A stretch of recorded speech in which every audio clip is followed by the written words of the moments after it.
नमस्कार, मैं Nitin Kumar Jangid, lecturer electrical, GPC Hanumangarh के इस यूट्यूब चैनल पे आज हम बात करेंगे parallel operation of transformer. Last lecture में हमने इसकी कंडीशंस देखी थी, रिक्वायरमेंट क्यों है वो देखी, और फिर हमने नो लोड ऑपरेशन देखा था पैरेलल कनेक्टेड ट्रांसफार्मर का। आज हम इक्वल और अनइक्वल वोल्टेज रेशियो भी देखेंगे कि पैरेलल ऑपरेशन कैसे होता है। ठीक है, लास्ट लेक्चर में जैसे हमने देखा नेसेसिटी ऑफ पैरेलल ऑपरेशन, ठीक है, फिर हमने कंडीशंस के बारे में बातें की, फिर उसके बाद पैरेलल ऑपरेशन और नो लोड के ऊपर देखा, सर्कुलेटिंग करंट फ्लो होती है उससे इफेक्ट क्या होता है। अगर आपको इन सब के बारे में नहीं पता तो आप लास्ट लेक्चर देखिए, उसमें आपको सभी पॉइंट्स क्लियर हो जाएंगे, फिर आप इस लेक्चर पे आएंगे और इसके बाद में अच्छे से आप जान पाएंगे। अब देखिए हम बात करते हैं अनइक्वल वोल्टेज रेशियो की। जैसे कि आपको यहाँ पे सर्किट डायग्राम दिख रहा है, इसमें हमारा ये V1 दो प्राइमरी वोल्टेज है जो दोनों ट्रांसफार्मर के लिए सेम है, ट्रांसफार्मर 1 और ट्रांसफार्मर 2 के लिए। E1 है ट्रांसफार्मर फर्स्ट का सेकेंडरी वाइंडिंग इम्पेडेंस, और E2 है ट्रांसफार्मर 2 का सेकेंडरी वाइंडिंग इम्पेडेंस। ठीक है, R1 X1 और Z1 है ये फर्स्ट ट्रांसफार्मर के winding resistance reactance and impedance, और R2 X2 Z2 है यहाँ पे सेकेंड ट्रांसफार्मर के रेजिस्टेंस रिएक्टेंस एंड इम्पेडेंस।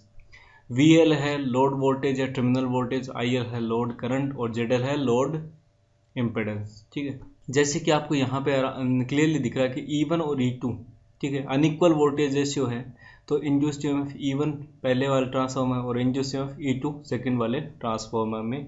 अब इसकी हम इक्वेशंस देखेंगे। ठीक है, तो इक्वेशंस के लिए आप देखिए यहाँ पे इस सर्किट में देखिए कि जो लोड करंट है हमारी, लोड करंट क्या है, केसीएल के अकॉर्डिंग क्या होता है, लोड करंट हो गया I1 प्लस I2, यही हो रही है। जैसे लोड करंट है हमारी I1 प्लस I2, ठीक है, और KVL अप्लाई करेंगे अगर इस लूप में KVL अप्लाई करेंगे तो हमारा VL क्या हो जाएगा, E1 माइनस I1 Z1, यही है। और यह हम VL क्या बोल सकते हैं, E2 माइनस I2 Z2, ये बोल सकते हैं। ये हमने लिखी है VL equal to E1 minus I1 Z1, VL equal to E2 minus I2 Z2। अब VL के दोनों के बराबर, इन दोनों को बराबर रखा तो E1 minus I1 Z1 equal to E2 minus I2 Z2। ठीक है, और I1 प्लस I2 क्या है IL, तो I2 की जगह क्या रख सकता हूँ मैं, IL माइनस I1।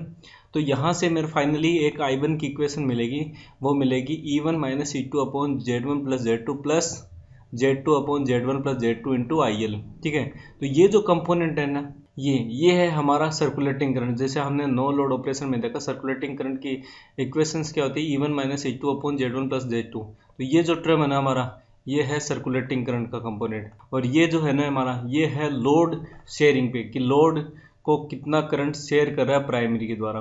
ठीक है, प्राइमरी कितना करंट लोड को शेयर कर रहा है। ठीक है, लोड शेयरिंग सेम हम यहाँ से जो इक्वेशन थी E1 minus I1 Z1 equal to E2 minus I2 Z2 में I1 की जगह IL माइनस I2 रखेंगे, तो E1 minus IL minus I2 into Z1 equal to E2 minus I2 Z2, ये हो गया हमारा।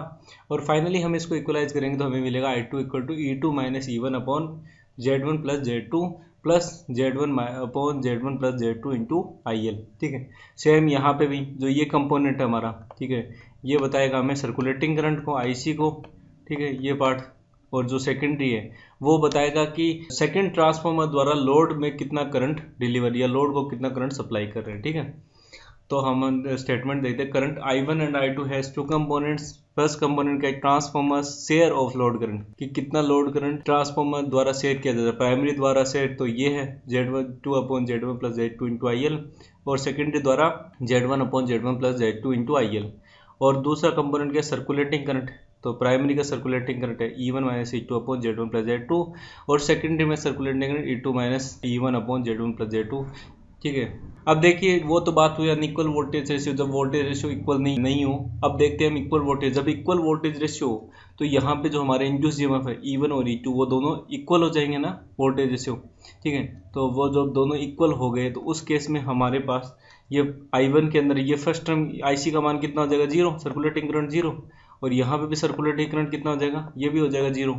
ठीक है, तो हमें I1 क्या मिलेगा, सिर्फ Z2 upon Z1 plus Z2 into IL, और I2 क्या मिलेगा, Z1 upon Z1 plus Z2 into IL, जो हमने यहाँ पे लिखी। ठीक है, ये है लोड शेयरिंग, मतलब लोड करंट फर्स्ट ट्रांसफार्मर द्वारा कितनी शेयर करें, सेकंड ट्रांसफार्मर द्वारा कितनी शेयर करें। अगर I1 अपॉन I2 का रेशियो निकालना चाहो तो वो क्या होगा, Z2 अपॉन Z1। इसका मतलब क्या हुआ, जो हमारे इंडिविजुअल करंट्स है ना, जैसे I1 और I2, वो उसके रेस्पेक्टिव लीकेज जो इम्पिडेंस है उसके रेस्पेक्टिव में इन्वर्सली प्रोपोर्शनल है। जैसे I1 का जो लीकेज इम्पिडेंस है फर्स्ट ट्रांसफॉर्म होगा Z1 है, सेकंड ट्रांसफॉर्म होगा Z2 है, तो वो दोनों एक दूसरे के इन्वर्सली प्रोपोर्शनल है। हम ये लिख सकते हैं कि जो करंट होती है ना, ठीक है, वो होती है inversely proportional of leakage impedance, ठीक है। जैसे यहाँ पे I1 inversely proportional to Z1, I2 inversely proportional to Z2, यही स्टेटमेंट में लिखा होता है individual currents are inversely proportional to the respective leakage impedances. अब हमें पता है कि जो वोल्ट एम्पियर रेटिंग या हम जिसे बोलते हैं पावर, अपेरेंट पावर होती है, ठीक है, जो पावर हम कैलकुलेट करते हैं ना पावर, तो वो क्या होती है V इंटू आई कंजुगेट। यहाँ पे जो स्टार है ना ये कंजुगेट को शो करता है, कंजुगेट को। अब ये कंजुगेट होता क्या है ये देखिए पहले। जैसे मान लो कि एक कॉम्प्लेक्स नंबर है, जैसे 2 + 3 आइटा, ठीक है, ये कॉम्प्लेक्स नंबर है, ओके। जैसे मान लो ये कॉम्प्लेक्स नंबर है, इसको मैं x से रिप्रेजेंट कर देता हूँ, ठीक है। तो अगर इसका कॉन्जुगेट ले लूँ, मान लो कि मैंने y रखा x का कॉन्जुगेट, ठीक है, x का कॉन्जुगेट, x का कॉन्जुगेट, तो ये क्या हो जाएगा, मैं ये हो जाएगा 2 - 3 आइटा, ठीक है, ये हो जाएगा 2 - 3 आइटा। तो ये प्लस था, जो हमारा इमेजिनरी पार्ट प्लस था, वो अब इमेजिनरी पार्ट नेगेटिव हो जाएगा। ये होता है हमारा कंजुगेट, ये होता है कंजुगेट का कॉम्प्लेक्स नंबर में, ठीक है। अब यहाँ पे देखिए जो हमारी पावर होती है, ठीक है, S होती है V इंटू आई कंजुगेट। अब बात करें हम यहाँ पे कंजुगेट को ले, करंट का कंजुगेट को ले, ठीक है। मान लो कि एग्जांपल लेते हैं हम, जैसे वोल्टेज जो आपको दे रखा है, मान लो कि आपको दे रखा है 20 इंटू 20 एंगल 5 डिग्री, ठीक है, ये दे रखा है आपको, ओके। और करंट दे रखी है आपको, सपोज करंट दे रखी है आपको क्या बोलते हैं 5 दे रखी है, चलो ठीक है, 5 एंगल 10 डिग्री, ओके। ये दे रखी है आपको 5 एंगल 10 डिग्री। इसका मतलब क्या हुआ, ये हमारा रेफरेंस फेजर मान लो, ये हमारा रेफरेंस फेजर है। तो वोल्टेज क्या है, वोल्टेज है कुछ यहाँ पे 5 डिग्री पे, और हमारा करंट क्या है, करंट है कुछ 10 डिग्री यहाँ पे, है ना। ये हमारी है करंट का और ये है वोल्टेज का, ठीक है। लेकिन हम पावर अगर कैलकुलेट करनी होती है, जैसे अगर आप सीधा लेते इसको VI रखते, तो VI क्या हो जाता है, S क्या हो जाता है यहाँ पे, S इक्वल टू VI। अगर कंजुगेट नहीं लेते तो S इक्वल टू VI, मतलब फाइनली हमें क्या मिलता, हमें मिलता 100 एंगल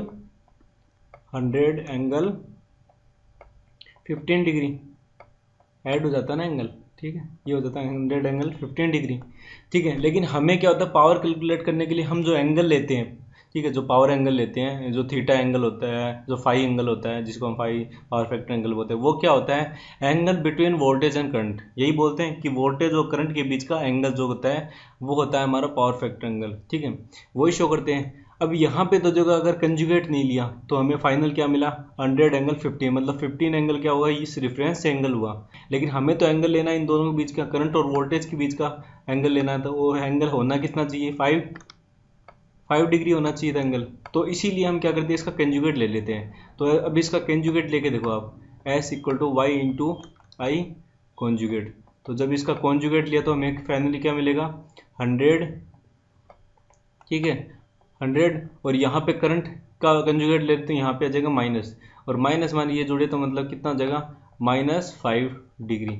अब देखिए सही है ना, जैसे कि दोनों के बीच का एंगल होना चाहिए था 5, और हमें मिल भी फिर 5, इसीलिए हम इसका क्या कर लेते हैं कि कंजुगेट लेते हैं पावर कैलकुलेट करने के लिए करंट का, ठीक है। ये बात हुई कंजुगेट के रेफरेंस में। तो हमारा जो टोटल लोड के लिए वोल्ट एम्पियर है ना, वो हो गया SL equal to VL into IL conjugate. और फर्स्ट ट्रांसफॉर्मर के लिए कर देखते हैं, तो VL टर्मिनल वोल्टेज तो दोनों के लिए सेम ही है। फर्स्ट ट्रांसफॉर्मर तक कितना लोड हम शेयर कर रहे हैं, तो वो होगा VL इंटू I1 कंजुगेट, और same second transformer VL into I2 conjugate. I1 हमने लास्ट में कैलकुलेट किया था, वो होता है Z2 upon Z1 plus Z2 into IL, यही देखा था। ये देखो ये I1 और ये I2 था हमारा। तो ये I1 की वैल्यू यहाँ पे रखी और कॉन्जुगेट है तो दोनों पे कॉन्जुगेट लगा दिया, इस पे भी और इस पे भी, मल्टीपल पे कॉन्जुगेट आ गया।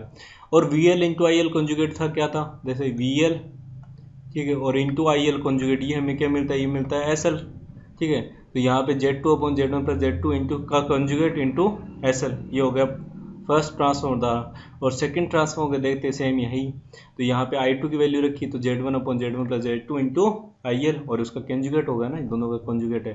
और VL इंटू IL कंजुगेट क्या था, SL, तो Z1 upon Z1 plus Z2 into का कंजुगेट इंटू SL, ये हो गया हमारा सेकेंडरी। ट्रांसफार्मर द्वारा।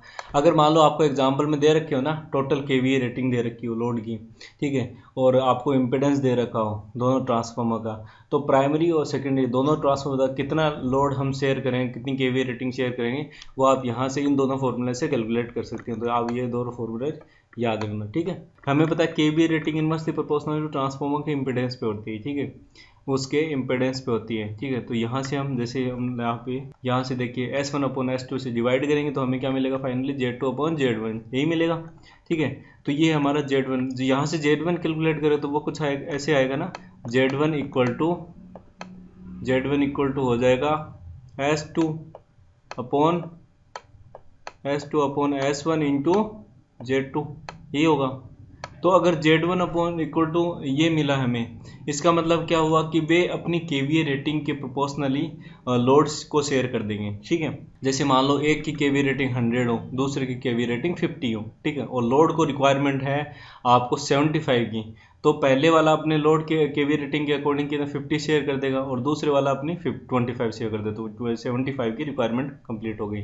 लेकिन क्या होता है कि अगर मान लो कि Z1 लेस देन हो गया, इस वैल्यू का लेस देन हो गया, इसकी वैल्यू के लेस देन Z2 S2/S1 हो गया, इसका मतलब जो पहला ट्रांसफार्मर है वो अपनी केवीए रेटिंग के अकॉर्डिंग लोड को ज़्यादा प्रोवाइड करेगा, ठीक है। मतलब सबसे ज़्यादा पहले वो देखिए, जैसे मान लो कि 100 और 50 का लेते हैं अपन, ठीक है, और अगर बात करते हैं उसकी लोड की रिक्वायरमेंट है जो केवीए की, वो होगी आपकी 125 की। इस तो अगर ये केस आ गया Z1 लेस देन हो गया, तो इसका मतलब क्या होगा, पहले फर्स्ट ट्रांसफार्मर वो अपनी 100 देगा, उसके बाद बचा हुआ सेकंड देगा, ठीक है। तो ये क्या है, इसका मतलब ये अगर मान लो Z2 लेस देन होता, या अगर यहाँ से इस इक्वेशन से दे Z2 हो जाता आपका इक्वल होता है ना, जैसे वो होता है Z1 इंटू S1/S2, ठीक है, यही होगा। लेकिन अगर ये लेस देन हो जाता, Z2 लेस देन हो जाता, इसका मतलब क्या होता है, Z2 पहले केवीए रेटिंग के अकॉर्डिंग लोड को सप्लाई करेगा, उसके बाद Z1 सप्लाई करेगा, ठीक है। तो अगर Z1 और Z2 दोनों इक्वल है, मतलब इस फॉर्मूले के अकॉर्डिंग सेट हो रहे हैं,